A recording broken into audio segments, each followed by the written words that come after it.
गदाधरं पाण्डुरङ्गं शूलहस्तं कृपानिधिं सर्वरोगहरं देवं दत्तात्रेयमहं भजे।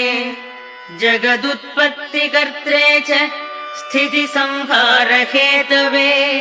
भवपाशविमुक्ताय दत्तात्रेय नमोऽस्तु ते।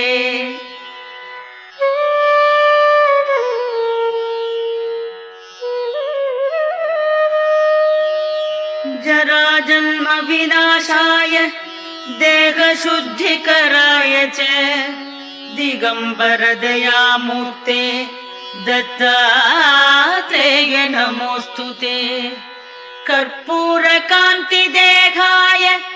ब्रह्ममूर्तिधराय च वेदशास्त्रपरिज्ञाय दत्तात्रेय नमोऽस्तु ते।